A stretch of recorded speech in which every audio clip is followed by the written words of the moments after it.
Welcome to Now Documentary Today. We are going to talk about a bizarre case that took place in Israel. One victim, 3 suspects. So who was the real killer? To understand this case, we have to start with the victim, Miriam. On January 31st, 1941, Miriam was born into a Jewish family in Yemen. When she was young, she moved with her family to a collective farm called Mahanaim, located in northern Israel. Israeli collective farms, also known as kibbutzim, are communities founded on socialist principles. In the late 19th and early 20th centuries, many young Jewish people from Europe immigrated to Israel and established shared property communities. Over time, these communities evolved into what became known as kibbutzim. Members worked together on the farm, shared production, and received the same wages. They ate together in communal dining halls, and in some kibbutzim, children were even raised collectively. Many people were born, lived, and died in the same kibbutz. Miriam, who came from Yemen, was a typical example of someone who spent her entire life in such a community. She met her life partner on the kibbutz, got married, and later gave birth to 5 children, 2 sons and 3 daughters. Miriam worked at the kibbutz kindergarten and in the kitchen, taking care of children and cooking meals. Because she had spent most of her life on the kibbutz, in this small community of around 800 people, almost everyone knew her. The children especially loved her and affectionately called her Grandma Miriam. Miriam's eldest son, Chen, joined the military after graduating from high school. After completing his military service, he went to Denmark to study architecture. After graduating, he moved to Cape Town, South Africa, to further study agriculture. The beautiful coastline and comfortable lifestyle of South Africa helped him adapt quickly, and he soon fell in love with Cape Town. Chen found a job at the local Department of Agriculture. Because of his background in architecture, he was highly skilled in design, and his outstanding abilities led to rapid career advancement. His income increased steadily, and his career began to take off. During this period, Chen was young and successful. He started living a work hard, play hard lifestyle. He worked diligently, but he also indulged himself fully. It was during this time that he met Felicia, who was working as a waitress at a bar in Cape Town. Felicia Vanna was born in Cape Town, South Africa. Her father was a truck driver, and her mother worked as a cleaner. Due to the family's poverty, they lived in a slum area. According to Felicia's own account, her father had a history of domestic violence. She said she was frequently beaten by her father, starting at the age of 8. When she was 15, her older brother was tragically killed after being caught in the crossfire of a shooting at a supermarket. At 16, unable to endure her father's abuse any longer, Felicia ran away from home and became homeless. She survived mainly by washing cars for others, earning very little money. Because of her unstable life, Felicia developed a serious drinking problem at a young age.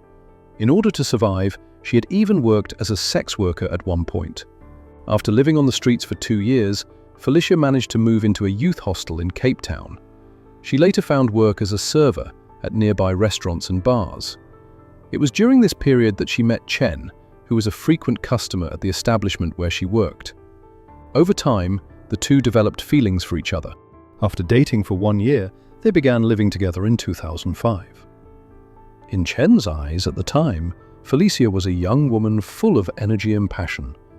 While dating, Chen already knew that Felicia had a troubled past. However, because he had fallen in love with her, and perhaps due to a savior complex, he not only did not mind her past, but even felt that he could rescue her from it. After 3 years together, in 2008, the two got married in South Africa. That same year, Felicia gave birth to twin boys. To help take care of the children, Chen's mother Miriam flew from Israel to South Africa to assist them. Unfortunately, in that same year, Felicia's own mother passed away. After losing her mother, Felicia seemed to become a different person. She resumed her heavy drinking, her temper grew increasingly volatile, and arguments between the couple became more frequent and more intense. On one occasion, Felicia stabbed Chen's shoulder repeatedly with broken glass from a bottle. On another occasion, she stabbed him in the chest with a knife in the kitchen. Because their fights had escalated to physical violence involving weapons, the police were called to their home twice at Chen's request. However, every time the police arrived, Felicia would suddenly appear calm, as if nothing had happened. From Chen's perspective, His wife was like a two-faced person. She could instantly switch from being furious and hysterical to calm and composed the moment the police showed up. All these signs made Chen quietly suspect that Felicia was mentally unstable. He became afraid that one day she might suddenly take the twin boys away and disappear, leaving him never to see his children again. As a result, he made the decision to take his wife and children back to the kibbutz in Israel, Mahanim.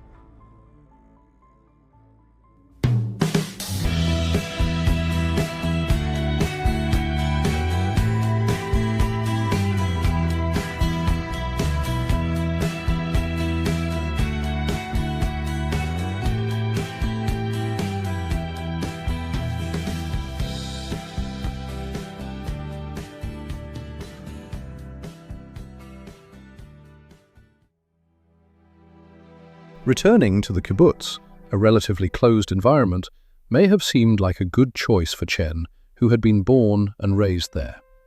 His family and relatives all lived on the kibbutz, making it easier for everyone to look after one another. But for Felicia, it was a completely different story. In 2009, Chen, Felicia, and their twin sons, a family of 4, returned to the kibbutz and rented an apartment there. Chen found a job related to his original field of architecture, while Felicia found work cleaning the swimming pool on the kibbutz. At first, life on the quiet kibbutz seemed fairly pleasant, but over time, Felicia gradually found it hard to adapt. First of all, she had not realized before moving to Israel that she would be living so close to her husband's family. She began to feel that some of her in-laws were hostile toward her, and that they spoke badly about her behind her back, especially to her mother-in-law Miriam. In addition, Felicia did not understand Hebrew.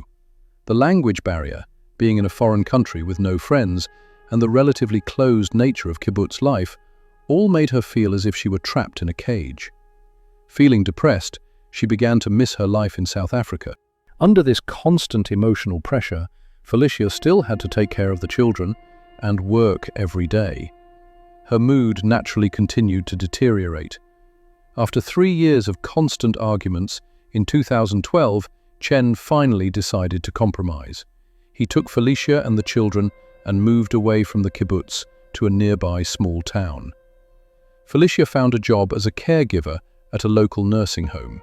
Possibly because they were away from the dull kibbutz environment and no longer living close to Chen's family, the couple and their children finally had more privacy. Life seemed to be relatively stable. That same year they had another child, a daughter. However, as time went on, Chen began to feel unable to endure the situation. He missed life on the kibbutz and wanted to live closer to his mother and other relatives. After several rounds of back and forth, the couple eventually moved back to the kibbutz once again. This time, they rented an apartment from Chen's mother Miriam, located directly above her home. The apartment was an 85 square meter unit with 2 bedrooms and 1 living room. They paid 3,000 shekels in rent each month. After returning to the kibbutz, Felicia's emotional state clearly worsened. On one occasion, while working at the nursing home, she had a conflict with a co-worker. In a moment of anger, Felicia threw an object at the other person. This act of aggression resulted in her being fired. Marriage already came with everyday financial pressures, and now losing an income made the family's financial situation even more strained. As the saying goes, when poverty strikes, everything goes wrong. Big and small arguments between the couple became constant. Overwhelmed, Chen often went downstairs to his mother's place or to his sister's home on the kibbutz to take refuge and vent his frustrations. At times, Chen would even complain that his wife was trying to kill him. Basically, whenever the couple had a major argument at night, the next day, Chen's mother would go upstairs to lecture Felicia. She would scold her for arguing with her husband over trivial matters, and especially for resorting to violence against Chen. Miriam's interference in their marital issues planted many seeds of resentment in Felicia's heart. Felicia felt that her husband was constantly speaking badly about her in front of others, portraying her as an unstable and crazy woman. This not only severely damaged their marriage, but also deepened the conflict between mother-in-law and daughter-in-law. 1 year after moving back to the kibbutz in 2013, Chen discovered that Felicia had withdrawn several thousand shekels using her credit card. When he confronted her, Felicia claimed that she needed nearly 5,000 shekels to buy a new cell phone so that she could show it off to her family when visiting South Africa. Then, in mid-December 2013, Chen noticed a recurring rent payment deducted from his bank account. After checking with the bank, he discovered that someone had illegally used his checks. Following the trail, it was again found to be Felicia. This time, she said it was part of a financial plan for the family, explaining that the money would be used to buy a house in South Africa. After listening to Felicia's elaborately packaged explanation, Chen eventually forgave her. The problem was that similar incidents continued to occur one after another. Felicia frequently withdrew money from accounts without informing her husband, and when she was caught, she would come up with all kinds of fanciful excuses. At the beginning of 2014, Chen's mother Miriam reported to the police that her credit card had been stolen. After investigating, the police found that Felicia had used her mother-in-law's credit card multiple times to withdraw cash and make purchases at shopping centers. When Chen's family confronted Felicia, she defended herself by saying that Chen had given her the card and even provided her with the 4-digit PIN. She claimed that she hadn't looked carefully and simply started using it, and that she didn't even know whose card it was. After persuasion from family members, Miriam ultimately withdrew the police report. However, this incident left Chen's family, especially his mother, with an even worse impression of Felicia. Everyone felt that she was emotionally unstable, habitually dishonest, and spent money recklessly. And even more outrageous events were yet to come. One day, after Chen came home from work, Felicia told him that her father in South Africa had been seriously injured in a major car accident. About 10 days later, she said that her father had succumbed to his injuries and passed away. She said she had to return to South Africa to attend the funeral. Felicia took one of the children with her and returned to Israel a month later. However, several months after that, someone called their home. Chen answered the phone, and the caller claimed to be Felicia's father. Chen was stunned. Was he seeing a ghost? Later, Felicia admitted that she had indeed lied about her father's death. But she explained that at the time, she desperately wanted to return to South Africa, so she racked her brain to come up with a reason that would ensure her husband would be willing to buy her a plane ticket. Chen ultimately could not accept the fact that Felicia had declared her own father dead. He decided to give his wife a final ultimatum.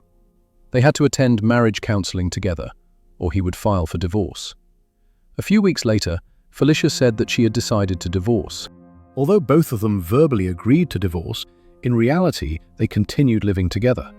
Meanwhile, Chen continued doing what he had always done, frequently going downstairs to his mother's place to complain about his unhappy marriage and financial difficulties. Because only a single floor separated them, Felicia could more or less hear these complaints. This only made their relationship worse. Eventually, Felicia formally proposed divorce and set 2 conditions. First, Chen had to pay for her return trip to South Africa. Second, she wanted to take the children back to South Africa with her. Chen firmly opposed Felicia taking the children away. During a heated argument, Felicia picked up a small electric heater and threw it at Chen, hitting his shoulder. Even then, she refused to calm down and began wildly throwing Chen's clothes around the room. She completely lost control. Unable to endure it any longer, Chen fled the apartment and ran to his sister's house. After discussing the situation with his sister, Chen decided to contact a social worker to handle the family dispute. After communication and evaluation, the social worker suggested that Chen and the children temporarily stay at Ronnie's house. On the other hand, when her husband and children had all left her, Felicia felt completely hopeless and attempted suicide. She took sleeping pills while drinking alcohol and was later found unconscious in the home. After being rushed to the hospital, Felicia was revived. In order to avoid further stimulating his wife, Chen eventually brought the children back home. After being discharged from the hospital, Felicia began taking psychiatric medication and regularly visiting a psychologist. However, even though the family was living together again, the cracks in each of their hearts were not so easily repaired. Soon, an unexpected murder quietly unfolded. On Tuesday, April 12, 2016, Chen went to work as usual. That day, he received a call from the kibbutz secretary, who told him that the 1,300 shekel kindergarten fee for his youngest daughter had not been successfully transferred. That phone call once again made Chen anxious about financial pressure. At around 6:15 p.m. that evening, Chen returned home. He noticed that the 3 children had already eaten dinner, bathed, and changed into their pajamas. After dinner, as he usually did, Chen went downstairs to talk with his mother, Miriam. What exactly happened after that? On key details, Chen and Felicia later gave conflicting accounts. Chen said that his mother was very angry that day. She said she had had enough of Felicia and demanded that Felicia leave immediately. If that could not happen, then Chen and Felicia would have to take their children and move out as an entire family. Chen said he tried to comfort his mother, telling her that Felicia would be leaving soon and that they had already set a date. He also promised his mother that when the lease ended in June, even if Felicia refused to leave, he would still take the whole family and move out. Chen recalled that sometime after 8 p.m., he finished talking with his mother and went back upstairs. He saw the children sitting on the couch watching a movie, so he sat down and watched with them.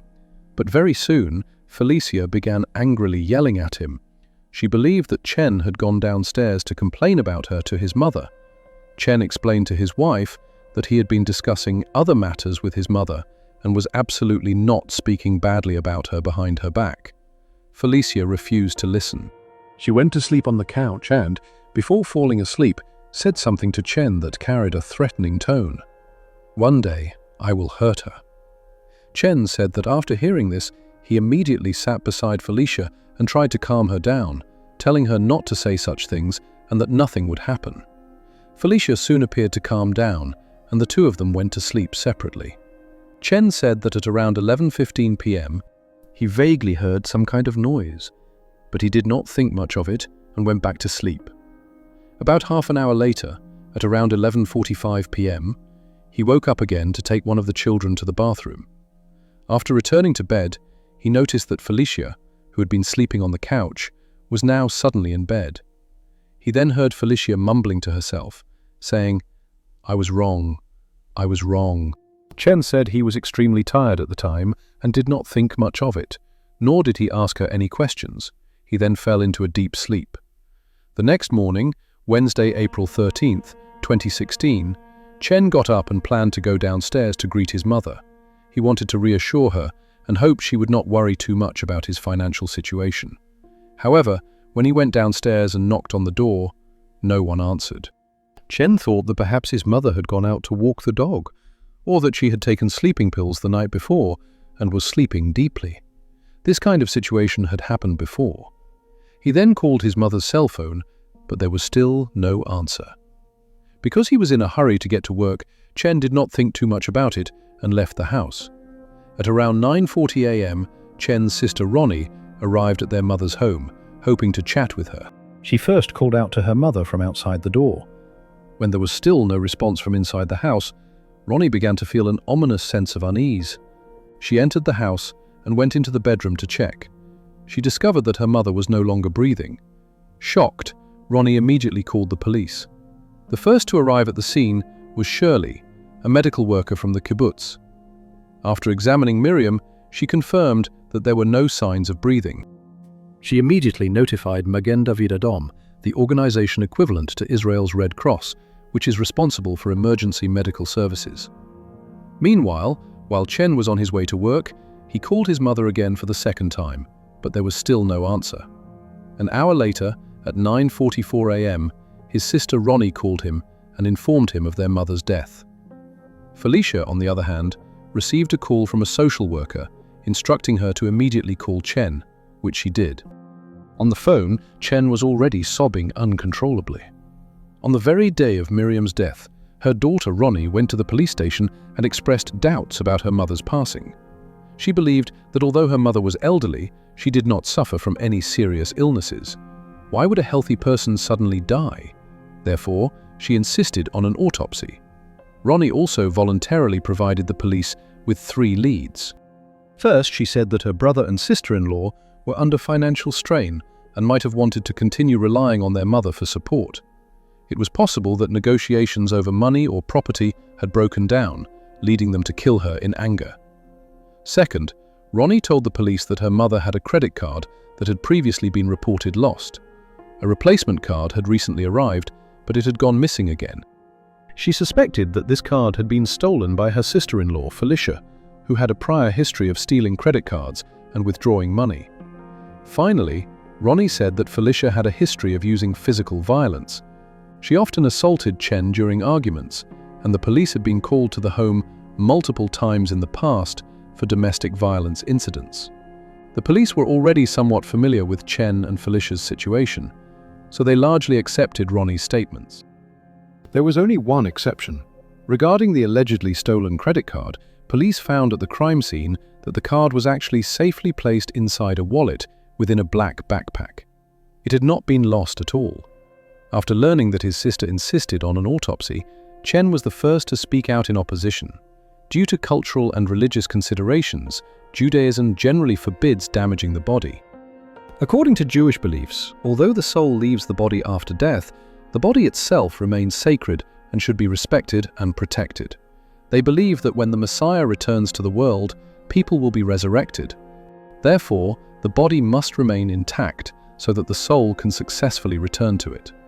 As a result, procedures such as autopsies and cremation, which cause damage to the body, are not permitted in Judaism. However, the medical personnel at the scene noticed marks on Miriam's neck that appeared to be consistent with strangulation. As a result, the police carried out an autopsy on the night of April 13th. The results showed multiple bruises on Miriam's body, partial fractures of the ribs and pelvis, and fractures to the hyoid bone and surrounding protective cartilage. Combined with the ligature marks on the neck, the forensic conclusion was that Miriam had been strangled to death. However, in order to find the killer, the police did not disclose the cause of death or the specific autopsy details to the public. Instead, they launched a covert investigation. The police split into two teams. One team focused on the victim's finances, particularly recent credit card records. The other team installed listening devices in the car used by Chen and Felicia, hoping to capture any useful conversations from the two main suspects.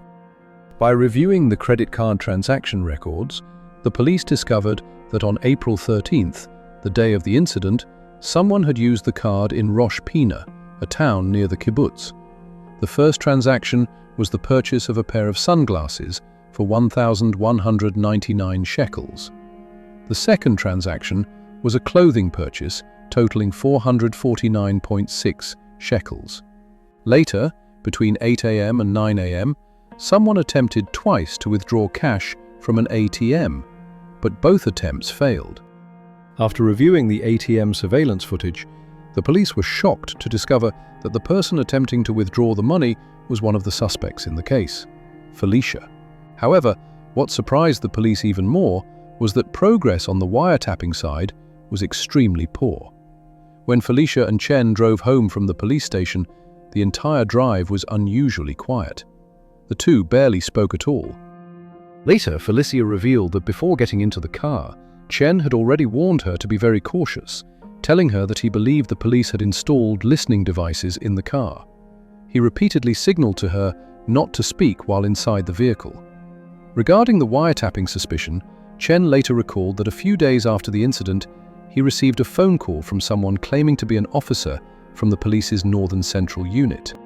The call came from a hidden number, and the officer instructed Chen to go to the police headquarters in Nazareth to cooperate with the investigation. Chen said that during the call, he asked for the exact location of the headquarters, but instead of giving an address, the officer provided him with real-time navigation instructions, explaining in great detail how to drive from his current location to the police headquarters. After hanging up, Chen drove for a while, and then the same officer called again, sounding as if he knew Chen's precise location, and once again gave him navigation instructions. This experience led Chen to believe that the police had likely installed tracking and listening devices in his car. Because of Chen's heightened alertness, the police were unable to obtain any valuable content from the wiretaps. After secretly investigating the two suspects for 3 weeks, the police concluded that in the eyes of relatives and friends, Chen had always maintained a positive image. He treated his mother well and was kind to his children. After arguments with his wife, he often sought help and comfort from his mother, and Miriam had always actively supported her son in many ways.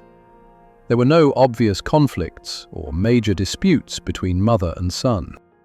In contrast, Felicia appeared to have a clear motive for committing the crime. She had long been dissatisfied with life on the kibbutz, frequently argued with her husband, and had a tendency toward violence.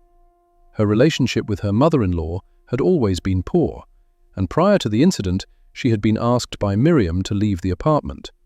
From every angle, Felicia appeared to be the prime suspect. 3 weeks after the incident, on May 8, 2016, Chen was driving Felicia to attend a family gathering. During the drive, their car was suddenly blocked by 3 police vehicles. Felicia was arrested on suspicion of murder. ואת השתמשת באשראי של מרים? מתי? מתישהו. השתמשת באשראי? לא השתמשתי. אף פעם לא השתמשת בכרטיס האשראי של מרים? לא השתמשתי. יש לי אשראי, אני משתמשת בשלי. אז יש לך בעיה. למה? אני מבין לך יש בעיה, כי דברים שאת אומרת לנו עכשיו, דברים שהם לא נכונים. אבל זה מה שאתם אומרים, שרצחתם מישהו. זה מה שיש לנו, זה מה שהחשד נגדך. It's still not 100% proven that I did something like that to Miriam. But we are close to 100%. Then you better be 100%, you know, and not to be 99, not to be 95. During the interrogation, police attempted to extract a motive and details of her movements on the morning of the incident. Because Felicia firmly denied any involvement, the police decided to present surveillance footage and transaction records to see how she would explain them.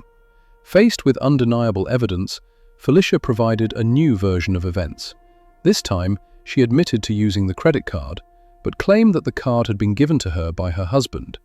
She said she did not know the card belonged to Miriam and believed it was her husband's card.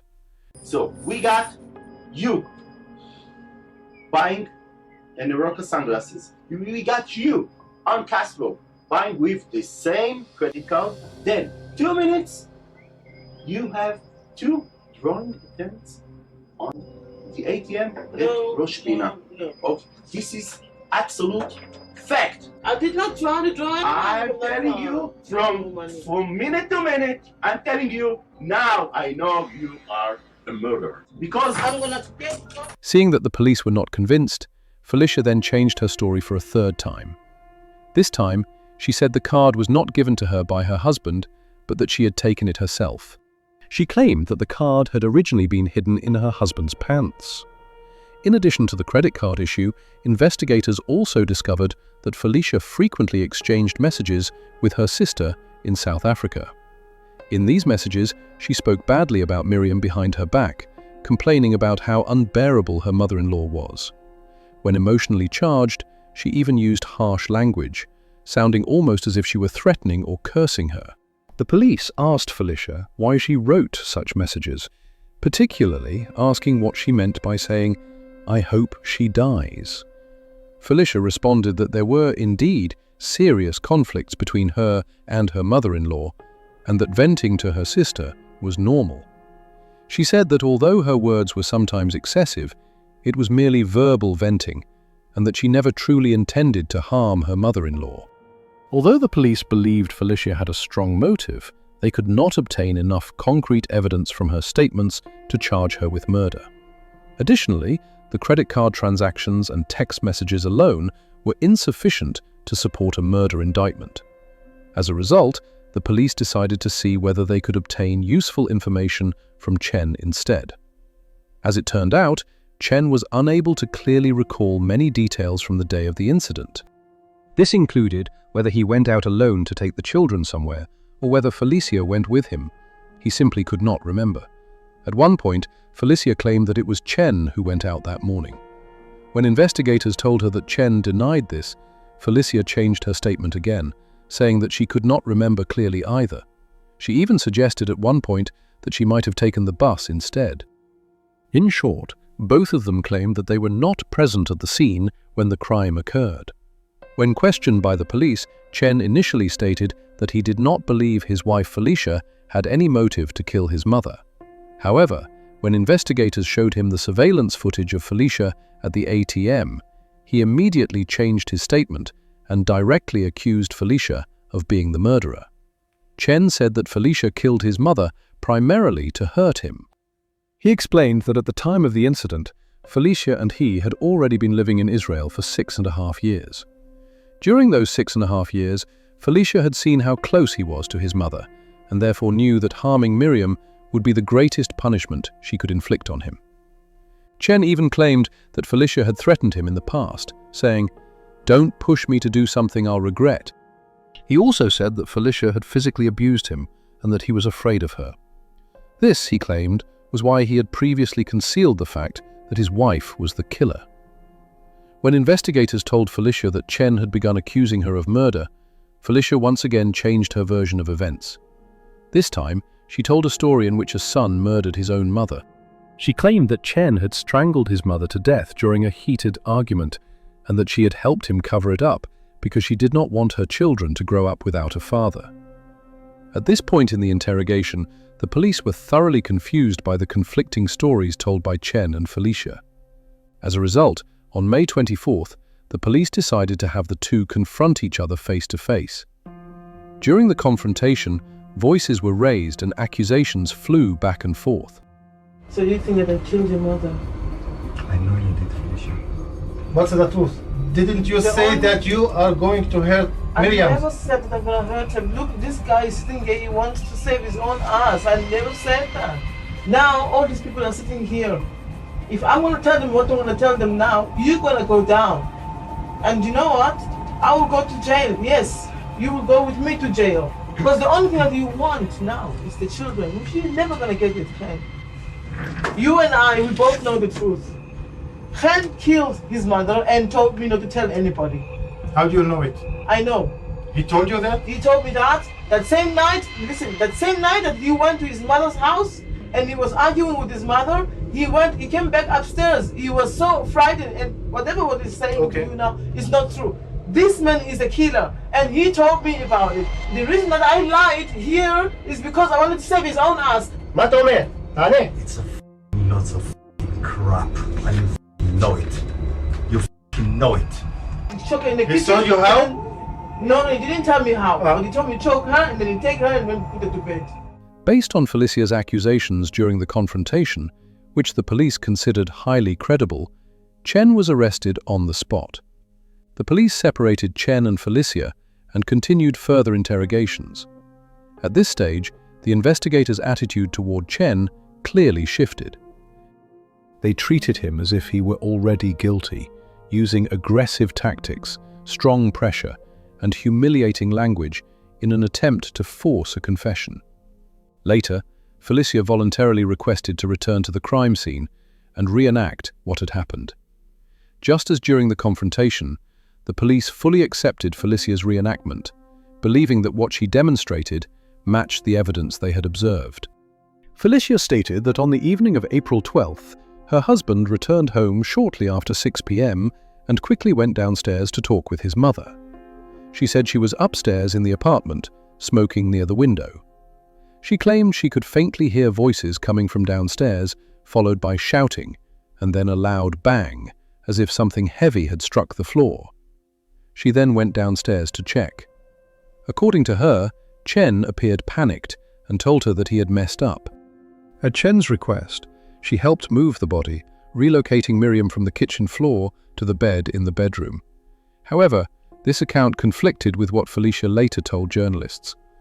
In a later interview, Felicia told reporters that Chen had come upstairs and told her that he had killed his mother and had arranged the body on the bed to make it look like a natural death.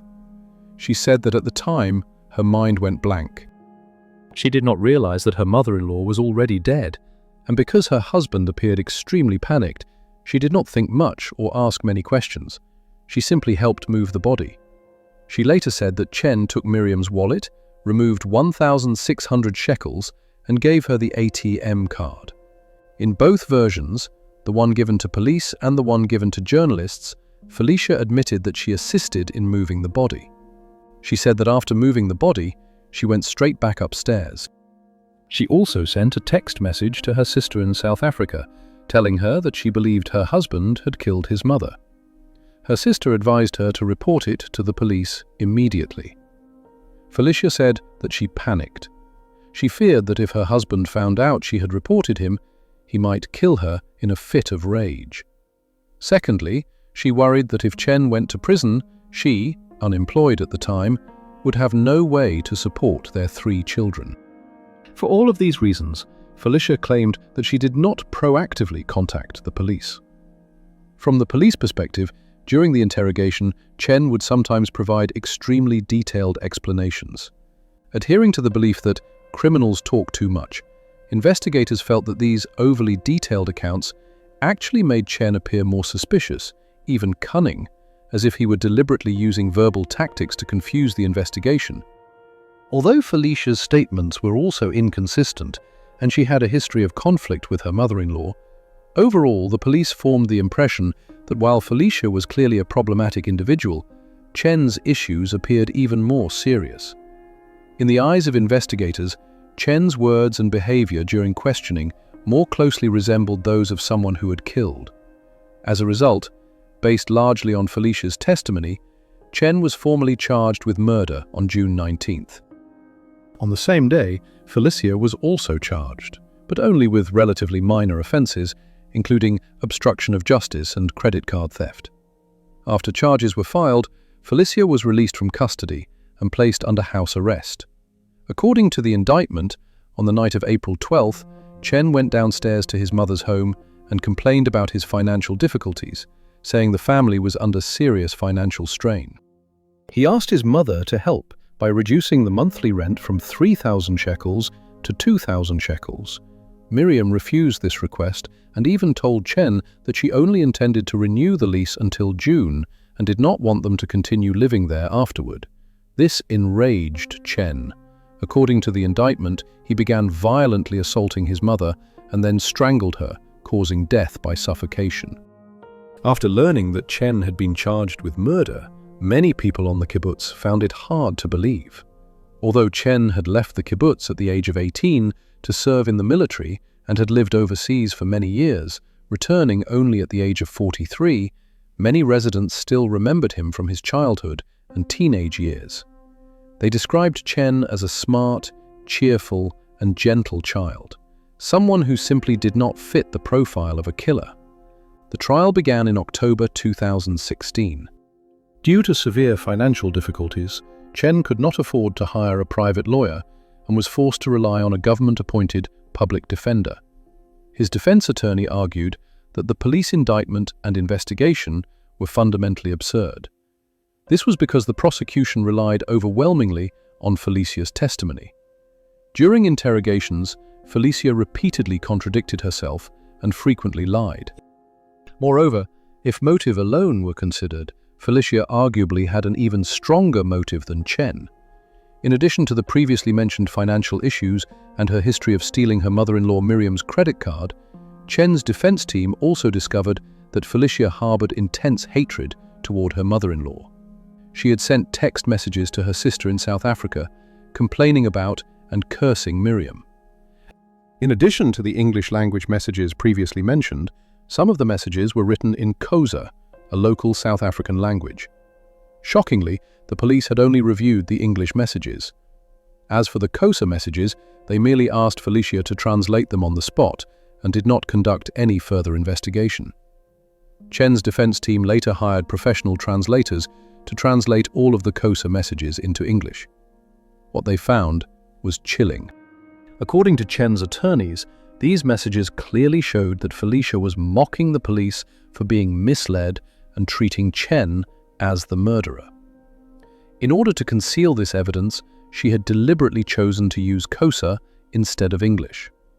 In addition to this, Chen's defense attorneys identified a critical piece of physical evidence at the crime scene: a single drop of blood on Miriam's bedsheet. Because the initial report by Ronnie emphasized Felicia's violent tendencies, and because ATM surveillance footage later implicated Felicia, the police initially suspected that the blood belonged to Felicia. However, when the forensic results came back, they revealed something entirely unexpected. The blood did not belong to Felicia. Instead, It belonged to the reporting party, Chen's sister, Ronnie. This discovery completely disrupted the police's investigative direction. From the investigator's perspective, Ronnie did not appear to be a plausible suspect. She had insisted on an autopsy from the very beginning, despite opposition from the entire family. If she were the killer, why would she do that? A quick burial would have concealed everything, and the police might never have investigated the case at all. Why would she deliberately draw attention to herself? Based on this logic, the police shifted their focus back to Chen and Felicia. They did not pursue Ronnie as a potential suspect, nor did they further investigate why Ronnie's blood was found on Miriam's bed.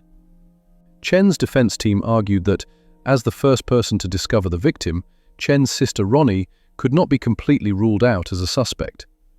First, Ronnie possessed a spare key to Miriam's home. If she were the perpetrator, the lack of any signs of forced entry at the crime scene would be fully explained. Second, Ronnie also had a potential motive. At the time when Chen and Felicia were in the midst of divorce proceedings, a dispute over inheritance was simultaneously unfolding among the family members. The main point of contention was the upstairs apartment where Chen and Felicia had been living. Prior to the incident, Ronnie had hoped to inherit this apartment. However, Miriam stated that her son and daughter-in-law were in financial difficulty. As a result, she not only decided to rent the apartment to Chen's family at a very low price, but also indicated that she might eventually leave the apartment to them in the future. This decision deeply upset Ronnie. Therefore, the daughter Ronnie, who had failed to secure the inheritance she wanted, could also have developed resentment toward her mother and possibly harbored murderous intent. Based on these unresolved doubts, Chen's attorneys criticized the police investigation during the trial. First, they argued that the police investigation was incomplete, particularly for failing to further investigate the blood found on Miriam's bed. Second, they criticized the prosecution for failing to provide any strong physical evidence.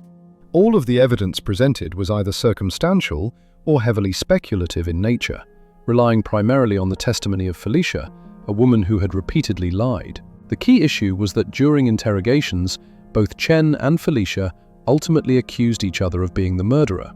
In the absence of any physical evidence, the defense questioned why the prosecution chose to believe Felicia's testimony over Chen's.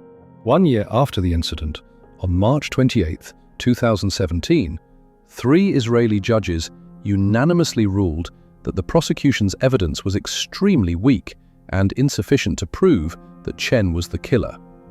In the written verdict, the judges stated that if the logic used to identify Chen as the murderer were applied consistently, it would be just as easy to conclude that Felicia was the murderer.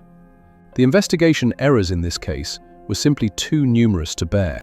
The judges wrote that they regrettably had to conclude that if the prosecution had taken more reasonable actions, the outcome might have been different. It might have been possible to identify the killer, or at least to present evidence capable of excluding all reasonable doubt regarding the killer's identity. The judges also questioned the credibility of Felicia's testimony in the verdict.